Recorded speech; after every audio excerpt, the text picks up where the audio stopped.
আজি আমি সংবাদ মাধ্যমৰ জৰিয়তে অসম চৰকাৰৰ মাননীয় মুখ্যমন্ত্ৰী হিমন্ত বিশ্ব শৰ্মা ডাঙৰীয়াই NRCৰ সংক্ৰান্তত শপত গ্ৰহণ কৰিয়ে যিদিনাখনে কৈছিলে যে সীমান্ত অঞ্চলত 10% আৰু 20% আৰু অন্যান্য জিলাত 10% পুনৰ ভেৰিফিকেশ্যন কৰা হ'ব। আৰু তাৰ লগে লগে সমান্তৰালকে NRCৰ সমন্বয়কে যোৱা 11 তাৰিখে মহামান্য উচ্চতম ন্যায়ালয়ত যি আবেদন দাখিল কৰিছে যে পুনৰ NRCখন সম্পূৰ্ণ ভেৰিফিকেশ্যন হ'ব লাগে। ইয়াৰ আমি তীব্ৰ বিৰোধিতা কৰিছোঁ আৰু আমি কোনো পদ্ধতিতে NRCখনৰ পুনৰ ভেৰিফিকেশ্যনত আমি মানি নলওঁ। কাৰণ ইতিমধ্যে NRCখনৰ চূড়ান্ত তালিকা প্ৰকাশ হৈছে।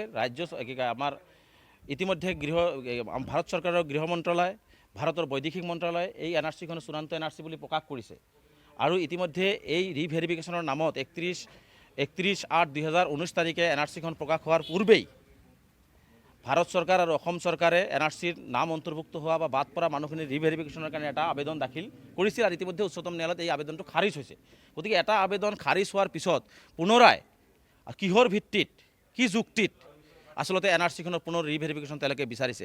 আমাৰ সন্দেহ হৈছে যে অসম চৰকাৰ আৰু NRCৰ সমন্বয়কে কোনো এটা চক্ৰৰ জৰিয়তে হয়তো বা কোনো এটা চক্ৰৰ জৰিয়তে NRCখন যাতে সম্পূৰ্ণভাৱে অসমত প্ৰস্তুত নহয়, NRCখন যাতে এনেকুৱা ধৰণৰ এটা ৰাজনৈতিক ইস্যু হৈ থাকে, তাৰ কাৰণে হয়তো তেওঁলোকে এনেকুৱা ধৰণৰ কথা বাৰ্তাবিলাক কৈ আছে।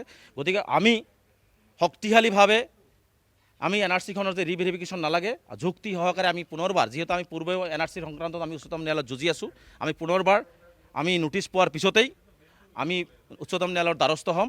আৰু কেন্দ্ৰীয় চৰকাৰক, যিহেতু আমাৰ সন্দেহ হৈছে যে ৰাজ্য চৰকাৰ আৰু সমন্বয়কৰ মাজত মিল নাই। কাৰণ ৰাজ্য চৰকাৰৰ মুখ্যমন্ত্ৰীয়ে 10 তাৰিখে 20% আৰু 10%ৰ কথা কৈছিলে আৰু NRCৰ সমন্বয়কে 11 তাৰিখে এফিডেভিট দিলে আৰু এই এফিডেভিটটো 11 তাৰিখৰ মুখ্যমন্ত্ৰী শপত লোৱাৰ আগতেই নটাৰী কৰা হৈছে।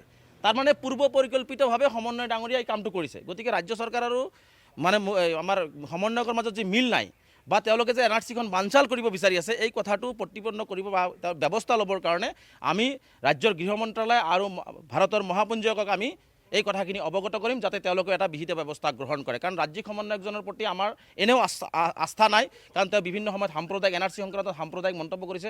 তেওঁৰ বিৰুদ্ধে ইতিমধ্যে আমি আদালতত কেছ কৰি ৰাখিছোঁ আৰু কেছ বিচাৰাধীন হৈ আছে। তেওঁৰ বিৰুদ্ধে NRC সংক্ৰান্তত কোৰ্টৰ অৱমাননা কৰাৰ কেছো চলি আছে। গতিকে দুটা কেছ চলি আছে। গতিকে তেনে এজন ব্যক্তিৰ দ্বাৰা আমি ভাবোঁ যে এখন শুদ্ধ NRC প্ৰস্তুত কৰা সম্ভৱ নহয়। গতিকে NRCখনক বিধি পথালি দিবৰ কাৰণে তেওঁলোকে এনেকুৱা ধৰণৰ কৰ্মৰ কাজ কৰি আছে বুলি আমাৰ সন্দেহ হৈছে। গতিকে আমি গোটেই কথাখিনি পুংখানুপুংখভাৱে আপোনালোকক প্ৰেছ ৰিলিজত জনাইছোঁ।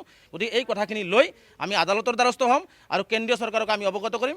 আৰু মুখ্যমন্ত্ৰী আমাৰ অসম চৰকাৰক আমি স্পষ্ট ক'ব বিচাৰিছোঁ যে NRCৰ সমন্বয়কে যি কামটো কৰিলে, NRCৰ আবেদন দাখিল কৰি 11 তাৰিখে, যিহেতু অসম চৰকাৰ আৰু NRCৰ সমন্বয়কৰ মাজত আমি মিল দেখি পোৱা নাই, গতিকে অসম চৰকাৰকো অন্ধকাৰত ৰাখি সমন্বয় ডাঙৰীয়া কাম কৰি আছে নেকি, এই কথাটো স্পষ্ট কৰিব লাগে অসম চৰকাৰে। আৰু নাগৰিকত্বৰ ইস্যুটো হৈছে কেন্দ্ৰীয় চৰকাৰৰ বিষয়বস্তু।